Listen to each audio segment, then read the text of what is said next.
final, and it should be an outstanding event as we take a look at the one-horse Road Machine, owned by the Contario Farms, Armstrong Brothers, and Dan Thompson, trained by Blair Burgess and driven by Richard Wojcio. After going 6 for 8 last year, is 0 for 8 this year. Followed Scoot Out of Reach all the way around the track last week. Must leave and probably will leave here.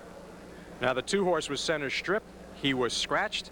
So we will move on to the 3-horse Jake and Elwood, owned by the Bonnie Castle Stable, the LPG Standardbred Association, and the MRF Racing Stable, trained by Dr. Ken Sieber and driven by John Campbell. When you talk about consistency, you talk of Jake and Elwood.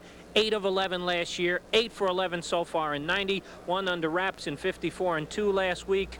Campbell is the best that there is. Jake and Elwood is the horse to beat. Looking to become a millionaire here at the Hilltop.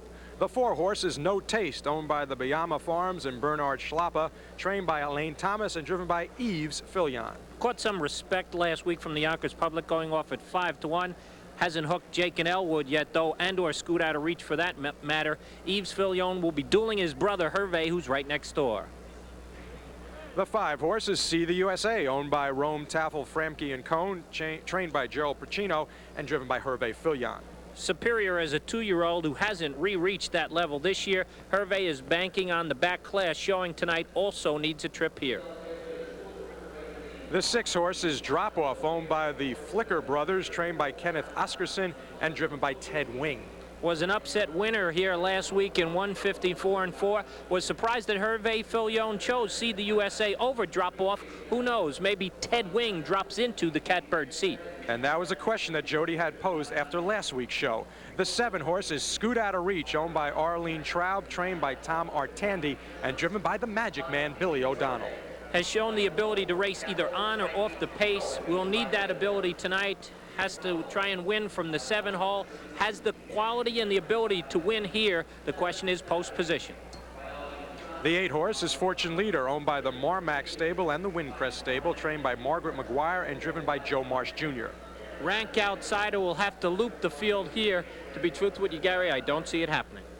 And the 9-horse, starting from the 2nd tier, will be Kiev Hanover, owned by Joseph Hardy and the Andre Farm, trained by Len Waugh and driven by Donald Dancer. Kiev Hanover could benefit from Road Machine going down the road early. Looked very good warming up prior to tonight's race. I give him an upset possibility. So those are the horses that comprise tonight's Art Rooney Pace Final. The purse is over $300,000.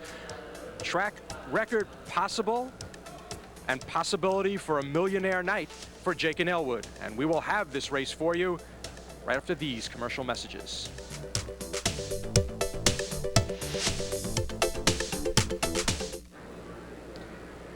And welcome back to Summer Racing 90. Let's take a quick look at the odds. Road Machine at 11 to 1. Center Strip has been scratched. Jake and Elwood, the prohibitive favorite, at 2 to 5. No Taste at 7 to 1. See the USA 12 to 1. Drop Off 17 to 1. The 7-horse Scoot Out of Reach at 6 to 1, and there's your 2 long shots. Remember, Kiev Hanover starts from the 2nd tier. Earlier this evening, we spoke to John Gallo about the Art Rooney final. Here was his selection. It was no surprise. Fractions should tell the whole story this evening as Jake and Elwood gets the call to prevail in this very tight fit race. John Campbell getting the driving assignment here. One of the key factors in here this evening is that he draws an inside post position against a very competitive field. The other key factor in here is that he should be able to set his own fractions, leading every step of the way. One of the main threats in here is Scoot Out of Reach, who's got a superb gait, a well-mannered horse. The other one that could upset is Road Machine on the rail. But I'm looking for Jake and Elwood to prevail in the final strides this evening.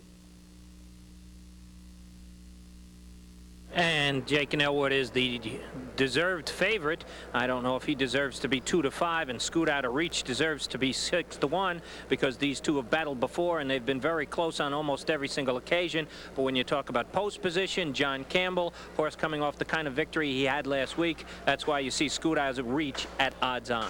And John Campbell reached a very momentous milestone last night at the Meadowlands as he became one of only 7 men in the history of harness racing to achieve 5,000 wins. And there you see the illustrious list of drivers, and quite a list it is. So John Campbell adding another notch to his all-star holster, and he's sure to be a member of the Living Hall of Fame next year, inducted into the Hall of Fame of the Trotter in Goshen, New York. Drop Off, $28 payoff last week, Jody. And I'm surprised that once again the Yonkers public is letting him go at as high as they are, currently at 20-1. We said, would Herve Filion stick with this horse, who was an impressive winner in his elimination? It was definitely the weakest of the 3 eliminations, but a horse that comes off that kind of a trip, if there's blistering fractions, he might be able to pick up the pieces again tonight. And speaking of John Campbell, Frank Drucker spoke to John Campbell earlier this evening. As if there are any harness circles John Campbell has not received an invitation to. Last night, he became the 7th man to win 5,000 career races. John, much congratulations. Thank you very much, Frank. It's quite an honor because the company is very select, and it's just an honor to be included in that group. 5,000 wins. Obviously, there are 1 or 2 that stick out. Which ones do you remember quite fondly? Well, I think the Hambletonian, the first one with Mac Lobel, is my biggest thrill. There's a lot of tradition in the Hambletonian, and it was such a thrill to win it with a horse like him. And his win in Sovalla, Sweden, that was very special as well. Okay, let's look ahead to later this evening. Jake and Elwood post 3, now post 2 due to the scratch to center strip. This horse appears to be quite handy in any size racetrack. Yes, he's very versatile. He can race any size track. He can race any way. He's just a very nice horse to race. You hear that a lot, nice horse, but he is just a pleasure to drive. He's very easy to race, and I think anybody could drive him. Now from the 2-hole, you kind of have the advantage. You don't necessarily have to go to lead. You can kind of sit and see what happens out of the gate.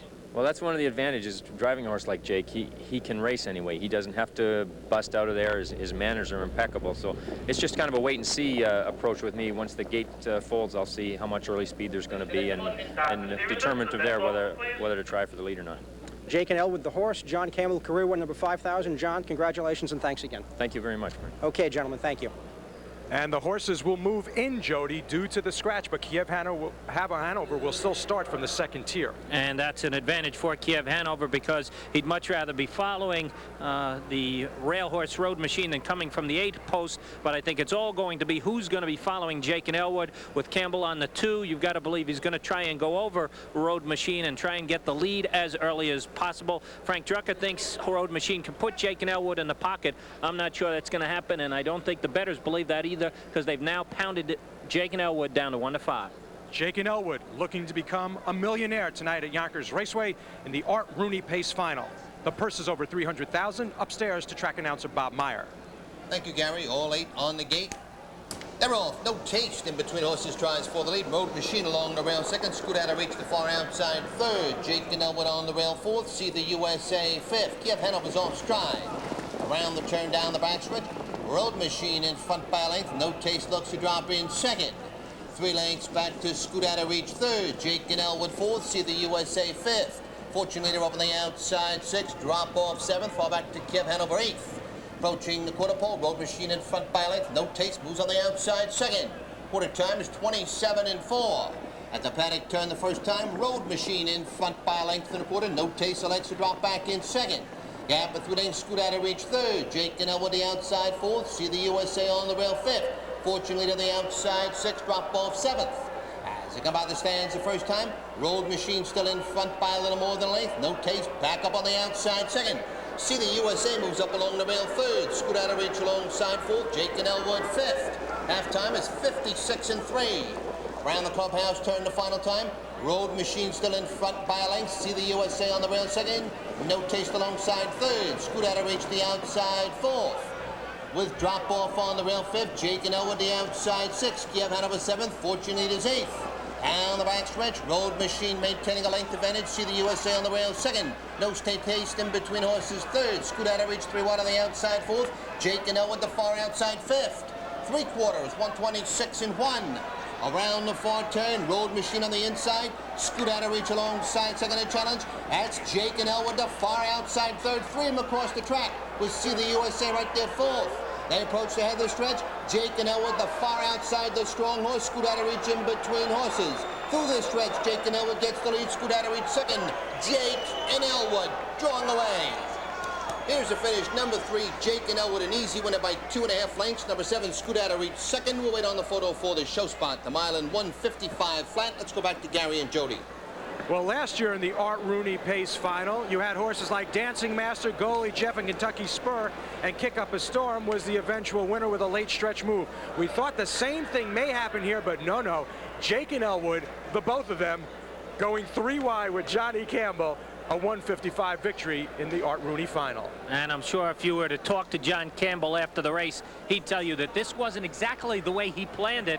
He was shuffled back and had to make a major three-wide move. He was following his toughest competition, scoot out of reach as they came down the stretch. But talk about an impressive victory. He just stepped out as they came down the stretch and finished in 155, which is well off a track record here at Yonkers. But just the same, this is an impressive victory, Gary. As you can see, he's just stepping away from the rest of this field, and John Campbell gets that big victory and makes a millionaire out of Jake and Elwood.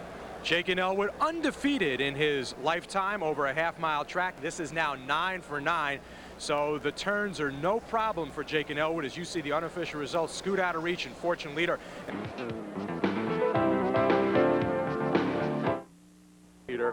The show horse. And the 3-7 exacta returning $6.40. And there was one big move in this race, and it came at the three-quarter pole, or just after the three-quarter pole. And Jody, take it away. It looked like John Campbell was going to have some trouble here as he was brushed 3 back, a 3rd over on the far outside, but he was lucky, and that Scoot Out of Reach was the horse that was in front of him. There's a 7-horse Scoot Out of Reach who will get up and actually take the lead momentarily as they turn for home here, but John Campbell knows how much horse he has left. He's got Scoot Out of Reach in firing position on the far outside, and he is easily going to put away Scoot Out of Reach and cruise home to victory from here. I've never heard it quite pronounced that way, Gary. He's a money machine was the way that John Campbell described Jake and Elwood, and he's cashed in for over $1 million so far. John Campbell knows every single facet of the the harness racing game. And wouldn't we all like to have a money machine in our backyard? Let's go down to the winner's circle and Frank Drucker with Dr. Ken Sieber. And Frank, I don't think Dr. Sieber was looking for the trip that he eventually got with Jake and Elwood. No, I don't think so. And it's funny, John Campbell used the term money machine. Ken Sieber used the term money horse. Kenny, did you tell him the purse before the race? No, but it sure seems like he can read the program, because when the money's down, he's good. He's good all the time, but as I say, for a horse to be as consistent so far as he's been for big purses, those are the kind of horses you like to have. We talked last week about the week he'd have going into this race. How did he train back after the elims last week? Trained back real good. The only thing that made me a little nervous, I think I mentioned to you last week, you can have good horses, but they can get sick and they can get lame. The one thing that bothered me a little bit is Thursday around noontime he had the colic. And for probably 2 or 3 hours Thursday afternoon, and when you're coming into a big race like that, it always makes you nervous, but he snapped out of it.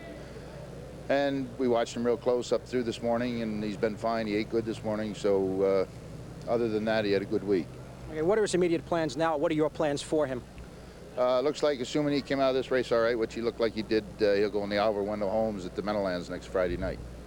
Jake and Elwood, both of them, win the Art Rooney. Thanks, Ken Sieber. Thank you, Frank. Okay, back upstairs, Gary. A money machine.